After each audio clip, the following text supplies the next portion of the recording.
São Sebastião do Paraíso confirmou o primeiro caso da variante P1 de Manaus do coronavírus. Neste momento, a cidade não terá um lockdown por imposição da prefeitura. Isso pode vir a ocorrer por imposição do governo de Minas, que amanhã faz a atualização do Plano Minas Consciente. Agora há pouco, o prefeito Marcelo Moraes ele concedeu uma entrevista coletiva de praticamente 20 minutos. O conteúdo você acompanha a partir de agora. Quando foi liberado em março, final de março, a questão da gente rastrear geneticamente essa variante, a gente já começou a rastrear ela, mandando esses dados para a FUNED, né? E a gente conseguiu rastrear um caso de uma família, de uma senhora de 82 anos que veio a óbito, a irmã dela também, de 87 anos, veio a óbito, e a gente viu que vários outros familiares pegaram, vamos dizer assim, essa sequência, a possibilidade dessa sequência, né? Tivemos sobrinhos, parentes e tudo mais. E isso fez com que a gente recebesse essa informação na data de hoje, né? Que a FUNED demora um pouco para fazer esse sequenciamento. Hoje a Regional de Saúde nos informou. E aí, consequentemente, a gente criou já estratégias para poder fazer com que realmente a gente sequencie mais casos, né? Para saber como é que está essa variante no tocante ao total, né? De cada 10 casos, quantos casos que a gente tem registrado, de cada 100 casos, quantos casos, para a gente poder realmente fazer ações em cima disso e, consequentemente, minimizar o impacto da quantidade de pessoas que estão sendo contaminadas, porque a letalidade da P1 ela é muito maior do que as outras, né? E até para tentar justificar, Sonel, essa questão da quantidade de óbitos que a gente teve na última semana, a gente acredita que possivelmente possa ter sido em relação a essa P1 que está circulando. Então, consequentemente, assim, a forma dela é muito forte. Você pega o que a regional passou para nós, a forma que está a contaminação dela está fazendo com que realmente as pessoas venham a óbito de uma forma mais agressiva. Você trouxe um número interessante, que nós temos um grande número de autuações por pessoas sem cumprir o isolamento, foram 243.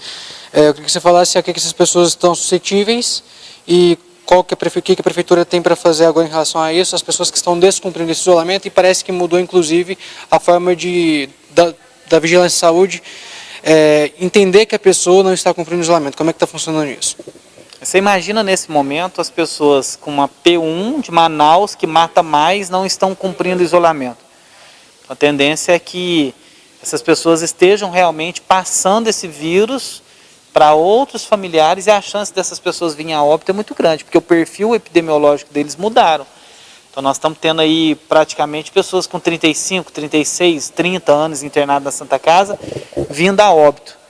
Então a gente está autuando, está encaminhando realmente as notificações e a forma como que essas pessoas estão sendo registradas, inclusive filmando a casa delas para mostrar que a gente está indo, apertando o interfone, tocando, batendo no portão, e aí a gente está rastreando onde essas pessoas trabalham, como que faz, que a gente está indo nos locais também, porque a gente tem denúncias de que tem inclusive fábricas exigindo que as pessoas vão trabalhar estando em isolamento, né? Então, está sendo assim uma corrida de gato e rato para a gente poder realmente sequenciar essa questão da contaminação do vírus. No que diz respeito às festas, no final de semana nós tivemos 150 pessoas em uma festa ali nas proximidades da saída para Ribeirão Preto. As pessoas que estão sendo os organizadores dessas festas estão sendo autuadas. Como é que está seguindo o rito desse procedimento dentro da prefeitura? O que está sendo feito com essas atuações?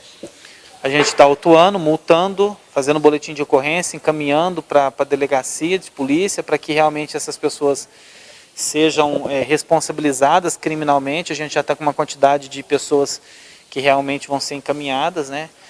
Já encaminhou algumas, então a ideia é que realmente as pessoas entendam que com essa nova variante que está aí, que é considerada a variante mais letal que nós temos nesse momento, agora estão sequenciando a tal da variante da Índia, né, que tem uma letalidade maior do que a de Manaus.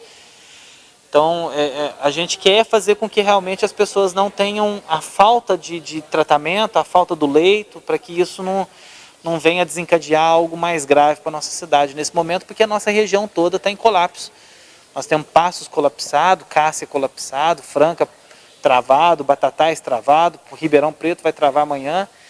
E a gente conseguir fazer com que realmente Paraíso, que está no meio disso tudo, não tenha que travar também e a gente ter que usar essa dose nesse momento para realmente parar a cidade, porque a gente amanhã tem a questão da análise, conforme você mesmo disse que foi adiado para amanhã, e a gente não tinha essa informação ainda, em relação à nova reunião do Minas Consciente, para traçar se realmente o Paraíso vai para a onda roxa, se vai ficar na vermelha, se vai para a amarela, a gente não sabe ainda qual vai ser a deliberação do Minas Consciente. Então, do decreto de hoje, que vai ser emitido um novo decreto, já que a validade dele termina hoje, para a semana que vem, nenhuma alteração no que diz respeito ao plano municipal, ou seja, comércios vão ter que continuar funcionando até as 8 da noite, após ser dado para o delivery, não vai ter nenhuma alteração do funcionamento dos estabelecimentos. Na verdade, ele vale basicamente até a partir do momento que a gestão utiliza-se do preceito de fazer com que o decreto seja renovado, ele está vigente, né? Não foi colocado nenhum outro substituindo, né? Então não precisa nem de uma nova publicação, vamos dizer assim. Ele está vigente ainda, né? Então a gente só muda a data para que ele possa dar sequência na vigência, mas é basicamente seguir o mesmo processo que a gente está seguindo, para que realmente a gente não tenha que usar uma dose muito pesada do remédio nesse momento e deixar essa dose para ser usada um pouquinho mais para frente, caso houver a necessidade dela. Hoje, no Líder em Rede, na hora do almoço, a gente mostrou um gráfico de monitoramento do painel do governo de Minas sobre a ocupação de leitos em todo o estado. O sul de Minas hoje passou de 90% de ocupação novamente, e quem puxa esse número para baixo, por incrível que pareça, é só apenas São Sebastião do Paraíso. Nenhuma outra cidade da região apresenta números abaixo. Como é que a prefeitura enxerga isso e como é que a prefeitura está lidando com essa situação, já que Paraíso é a cidade do sul de Minas que tem o menor número de ocupação de leitos hoje? A gente não coloca esse índice como balizador nosso de leito. Nesse momento não, porque nós temos os dados de incidência de contaminação. O leito é uma consequência. Vou te dar um exemplo. Se o cidadão está sentindo alguma coisa, ele está com algum sintoma, ele procura o atendimento. Então ele é notificado e ele vamos dizer assim, é um possível caso. Esse perfil epidemiológico dessas pessoas que estão chegando no centro Covid para atendimento, quando ele apresenta algum tipo de sintoma, significa que ele realmente está com Covid na hora que você vai investigar ele. Por isso, dessa quantidade maior que você vê no boletim, de 30 contaminados, 70 contaminados, por incrível que pareça, o balizador do leito ainda não é uma determinante para que a gente possa realmente, por isso que a gente ainda não forçou a questão de lockdown, né? A gente está ainda em cima do agravante da contaminação, da incidência. Então, enquanto a gente está nessa incidência de 120, 130 notificações, esse balizador para nós que é o preocupante. Se a gente tivesse lá no balizador que a gente estava há 3 semanas atrás, que é 30, 40, 20... aí sim é um balizador que a gente tem como referência na questão da incidência. Mas desses 120 para virar 10 UTI, é assim. Né? Então a gente aumenta a incidência e, consequentemente, a chance de virar uma UTI é rápido. Agora, quando você tem uma incidência menor, você não tem a incidência para virar uma notificação de UTI, ela é menor. Né? Então, por isso que a gente ainda não tem esse balizador como ocupação, porque se você pegar hoje quem está internado na UTI e separar o que é munícipe e o que é não munícipe, você vai perceber que Paraíso está menor. Né? E a gente está recebendo pacientes da macro-região tudo, Alpinópolis, Carmo do Rio Claro, Passos, e isso está fazendo com que o número cresça. Né? Então, mas nós não estamos ainda preocupados no balizador da ocupação da UTI, e sim da questão da incidência da contaminação. Marcelo, no final de semana nós tivemos em Passos uma situação crítica que nós não tivemos oxigênio, faltou oxigênio lá na UPA. E Cássia também vive uma situação muito complicada. Como é que está o centro Covid hoje aqui em Paraíso? Tem capacidade para atender a população? Preocupa os números? Como é que está essa situação? Não, hoje nós não temos qualquer possibilidade de desabastecimento. Nós temos condição de ter oxigênio aí para pelo menos uns 20 dias com os estoques que a gente tem. Não tem nenhum risco de desabastecimento. A gente, inclusive, tem umas camas guardadas embaixo ali do centro Covid, que caso precisar abrir novos leitos, a gente tem condição de abrir. mas basicamente hoje a gente não está com esse risco não. Tem recurso, aliás, tem leito, tem disponibilidade para acomodação se for o caso, mas o recurso encurtou. Curtou, Sr. Nelson, curtou. Hoje nós temos recurso para tocar mais 2 meses da forma que está em relação à incidência. Porque os insumos é mais, o tratamento é mais pessoas. Se o médico fica doente, você tem que substituir, você vai pagar dobrado. Então, assim, desde o de janeiro até agora, a gente está segurando e mantendo com recursos próprios. Mas é uma preocupação que a gente acha que a gente consiga tocar aí por mais 1 mês e meio, 2 meses, diante da escassez do recurso, que não veio mais recurso em relação ao Covid e a gente está tendo que manter com recurso próprio. Então é um agravante sim, o senhor tem razão em fazer esse questionamento, porque a gente está com essa dificuldade sim. O atendimento do centro Covid, ele chegou a triplicar. Como é que está atualmente?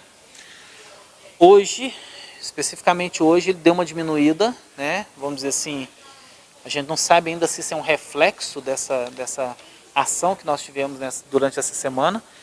A gente acredita que agora com os próximos números, porque o grande problema nosso, né, essa segunda, terça e quarta, que a gente não sabe o que acontece, que é uma incidência muito grande, não sei se é por causa da questão do final de semana, pessoal, a gente não sabe o que acontece, mas segunda, terça e quarta é um caos, e esses números sempre lá em cima, sempre lá em cima. Então a gente está tentando ver o que está acontecendo em relação a essa questão do atendimento, mas o centro Covid hoje, a capacidade de atendimento dele, nós temos um horário de pico, que é o horário das 6 da tarde até 8h30 da noite, que é um horário muito de pico, né, que eu acho que as pessoas saem do trabalho sentindo alguma coisa e vai procurar.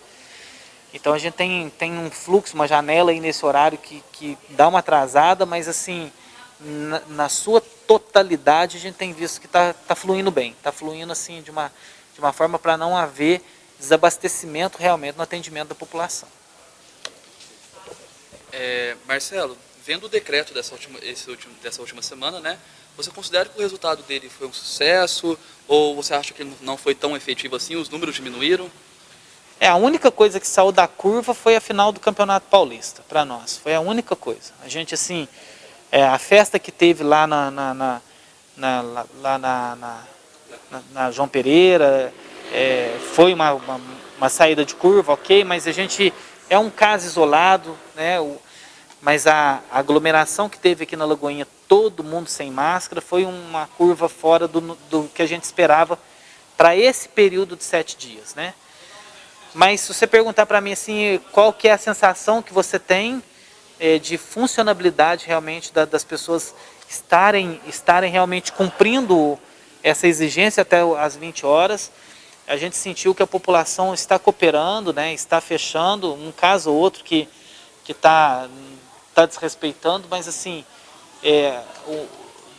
no fritar dos ovos final, a gente acha que realmente foi válido e a gente assim, avalia que 95% do que a gente queria atingir, a gente conseguiu atingir. Marcelo, por que não optar pelo lockdown agora e sim por prolongar o decreto? Porque a gente acredita que nesse momento, se a gente decretar o lockdown, a gente vai ter uma ferramenta que a gente vai utilizar e a gente não sabe o que vai vir de Minas Consciente, o que vai vir de onda roxa, onda vermelha, onda amarela, a gente não sabe ainda o que vai ser deliberado no Minas Consciente. E com a incidência que a gente está percebendo dos casos, é o momento da gente ir monitorando exatamente o que está acontecendo para que realmente a gente saiba na hora oportuna o que fazer e como fazer com a dose que tem que ser feita, né? A gente pensa, por exemplo, só para você entender, por enquanto a gente está até às 20 horas, daqui a pouco vão fechar o final de semana. Então a gente toca até às 20 horas durante a semana ou tem que ser mais amargo, então a gente chega e fecha sexta, sábado e domingo, aí fecha tudo. Aí fecha mercado, aí fecha banco, aí fecha tudo mesmo, literalmente. Mas você faz uma dose muito forte num período para você evitar essa circulação. Então, está sendo estudado, está sendo colocado tudo isso em prática. Então, nós temos uma dose, qual que é a dose? É não prejudicar ninguém, todo mundo trabalhar e ter o delivery, tudo certinho, até as 20 horas, beleza. Não deu certo? Fecha o final de semana com o pessoal durante a semana também ficando até as 20 horas. Não deu certo? Fecha tudo. Fecha tudo. Aí a gente tem que ir seguindo esse fluxo, porque se a gente não seguir esse fluxo dessa forma, com esse planejamento, a gente vai perceber que realmente também a população não vai comprar a ideia do que realmente está sendo implementado nesse momento, que não é prejudicar o cidadão. Nós não queremos, Nelson, prejudicar o cidadão nesse momento. Nós queremos fazer com que as pessoas entendam que é o momento de se preservarem, não ir em festa, não ir em aglomeração, manter o distanciamento, não ficar fazendo gracinha. A gente pede 2 semanas, se a gente conseguir ter a população mais 2 semanas com a gente, 2 semanas, Nelson, a gente consegue controlar esses números. Mas a gente precisa da população. Se a população não nos ajudar nesse momento, não pode vir prefeito, pode vir governador, pode vir quem for, que não vai surtir os efeitos que a gente precisa ter. Então, essa foi a coletiva de imprensa do prefeito Marcelo Moraes. Agora há pouco, essa coletiva de imprensa estava marcada para as 4h30. O prefeito apresentou dados sobre a contaminação da Covid no município. Segundo a própria prefeitura, nós estamos em um momento de oscilação naquele platô de casos. Nós estamos no limite, mas não tivemos um aumento considerável, um aumento acentuado, igual outras cidades da nossa região. Para você que está chegando agora, o prefeito garantiu que não vai faltar oxigênio no Centro Covid de Paraíso, igual ocorreu em outros hospitais da nossa região. A variante P1, aquela de Manaus, foi confirmada aqui em São Sebastião do Paraíso. Esse exame foi realizado no dia 1º de abril, vou trazer mais informações para você que está assistindo a Líder neste momento. O exame foi no dia 1º de abril, uma senhora de 82 anos que veio a falecer. 6 pessoas possivelmente foram infectadas, essas pessoas são da família. Esse resultado foi para Belo Horizonte, foi para a FUNED e apenas agora chegou o resultado, praticamente um mês depois. Hoje a Superintendência Regional de Saúde fez a comunicação para a Prefeitura que foi sequenciada a variante P1 aqui em São Sebastião do Paraíso. Na última semana nós tivemos casos semelhantes de óbitos confirmados na nossa região. Por exemplo, em Arceburgo, que foi a primeira cidade do sudoeste de Minas a confirmar a variante P1. Além disso, outros casos foram confirmados também em Muzambinho e na cidade de Monte Santo de Minas. Só que nesses casos, as pessoas não vieram a óbito. Sobre a onda roxa, São Sebastião do Paraíso, pelo menos até quarta-feira que vem, não será enquadrado na onda mais restritiva do Minas Consciente pela Prefeitura. No entanto, amanhã ocorre a atualização do plano pelo governo de Minas. O sul de Minas hoje apresenta mais de 90% de ocupação dos leitos de UTI, 91% para ser mais exato. E esse é o número utilizado pelo governo do estado para balizar se a região vai ou não para a onda roxa, a mais restritiva do Minas Consciente. Quem puxa hoje os números para baixo é justamente a cidade de São Sebastião do Paraíso. A reunião que seria hoje foi adiada para amanhã, então amanhã o governo de Minas vai se reunir e decidir quais regiões de Minas podem regredir no Minas Consciente à onda roxa. Existe sim a possibilidade que o sul de Minas seja enquadrado nessa modalidade, justamente pela taxa de ocupação de leitos no sul de Minas, na região oeste, que é compreendida pela região de Divinópolis e Formiga, e também pelo Triângulo Sul, que é a região de Uberaba. Essas 3 macro-regiões, Triângulo Sul, Oeste e Sul de Minas, podem ser enquadradas amanhã pelo governo de Minas na onda roxa do Minas Consciente. Mas no que diz respeito à Prefeitura Municipal, hoje, na entrevista coletiva, o prefeito Marcelo deixou bem claro que, pelo menos até a próxima quarta-feira, não haverá essa imposição pela Prefeitura. Mas, repetindo mais uma vez, isso pode acontecer de cima para baixo, se o governo de Minas entender amanhã que Paraíso precisa ser fechado. A gente, é claro, vai continuar acompanhando esse caso e mais informações sobre a situação da Covid você vai acompanhar nas nossas redes sociais.